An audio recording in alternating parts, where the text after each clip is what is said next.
Hi my brownies, hope you are doing good. It's been such a long time and I am back with the tutorial. Did y'all miss me? Comment below. Let's get rolling.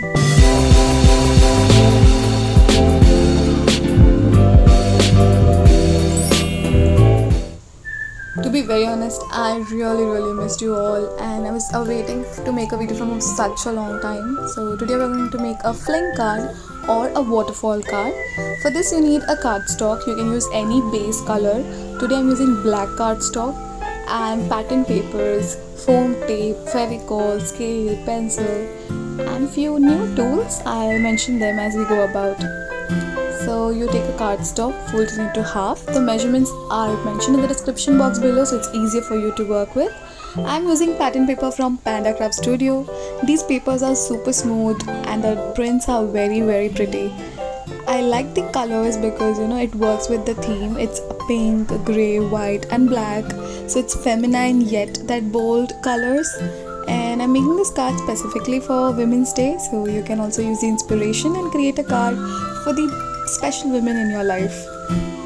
So we're done with the first part. This is the second and most important part. There are 4 to 5 steps in this, which is crucial to make the card work.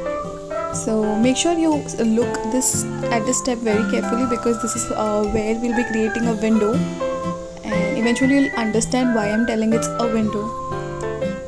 Mark as shown, and I'm using this steel rod kind of a thing to mark and crease. It's actually from my science lab kit and I used to use it for my lab testings and slide making. Now I don't do any lab test anymore, so this tool is just with me and I'm using it. For cutting, I'm using a pen knife, and make sure you cut only 3 sides as shown in the video. Do not cut the 4th side. So we're going to make it like a half open window. So I'm using a pen knife as I mentioned earlier to cut. You can use a scissor or a cutter. Make sure you're careful when you do this step. Kids, if you're doing it, make sure you do it under adult provision. I like to use pen knife because it gives like a precise cutting and it's easier to hold and cut as well. So there we are done with our half open window.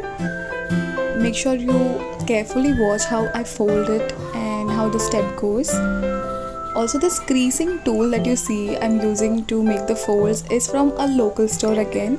It's been in my wish list since a very long time. I did not think it's that essential for me, but now when I have it, it's really handy to work with. And I'm taking another paper 14 by 10 centimeter. It works as an extension for our waterfall card, so it helps in creating the pull effect. So we need to connect these 2 papers. Now you can use a sellotape to connect, or you can use a paper strap like I'm doing to connect these 2 papers. And I'm using Fevicryl over a Fevicol because I've got a lot of suggestions to try Fevicryl. It really dries quickly and it does not leave the white stain as Fevicol does. But if you like to use Fevicol, you can go with it. It is like the OG when it comes to crafting. So then we are done pasting the paper strip. Make sure you mark it because we need to fold it as the original fold. So yeah, you need to fold it as shown in the video, like a zigzag fold.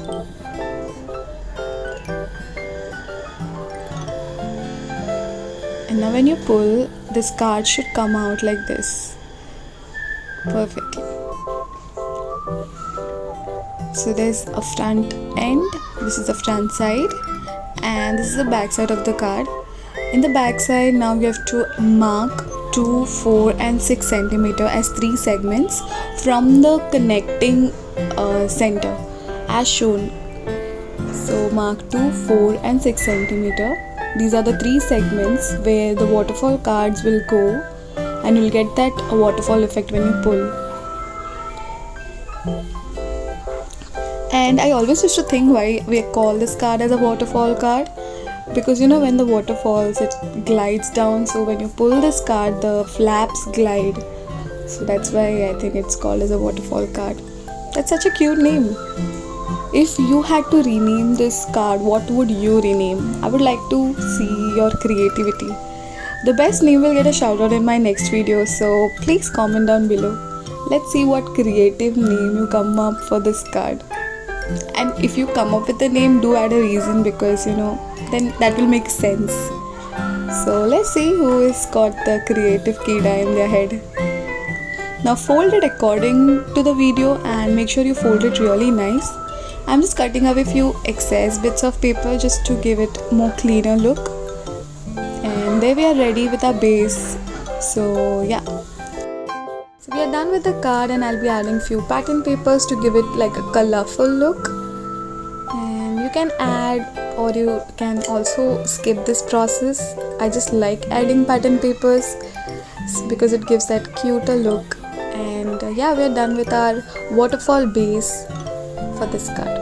Now take the first card that we made previously, and we are going to stick this waterfall base on this card.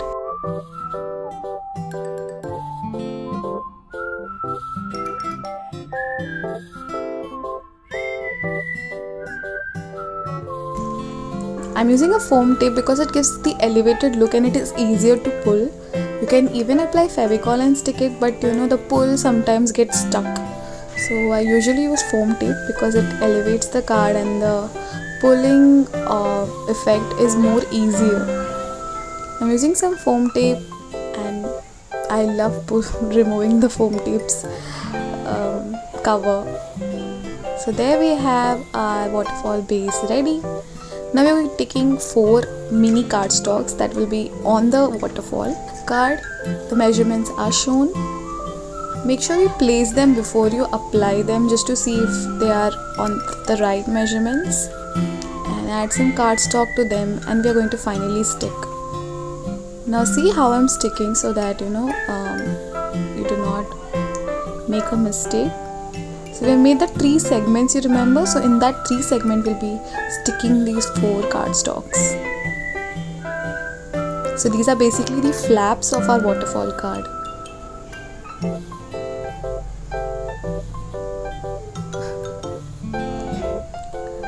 There we are done. So make sure you press them very nicely so that when you pull, it comes out with ease. So now we are done with our base card, but as you see, the pull it goes inside, so it's very difficult to hold on. So I'm adding like a small handle to it. For this handle I've cut a paper almost of the same height, little bit smaller, just a bit, and then now I'm going to stick it and cut it into a semi-circular kind of a shape so that it's easier to pull. I'm just eyeballing the measurement, I'm not doing any like particular measurements, and I'm sticking it on the back side of this card. So I'll just turn it around and I'll stick on the back side. And to cover up the white portion, I'm going to add a pink cardstock, so it just gives a contrast look.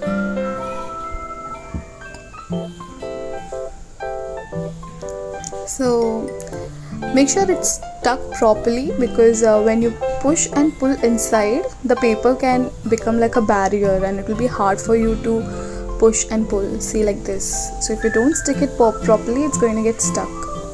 So make sure you pull it and push it properly. And there we are done with our card. But I'm not happy with the semicircular look, so I'm just going to trim off the excess and make it like a rectangular pull, because I really like the shape of this. So yeah, we are done with our fling card, and it's my most favorite time now. Any guesses? Yes, it's time to decorate. So I'm just using the bits and pieces of the left out papers, and you get the same element sheets for this paper from Panda Craft Studio. All the stickers are from them, so you can check it out. I've added a silver thread to give a finished look, and for this card you can have around 5 to 10 photos.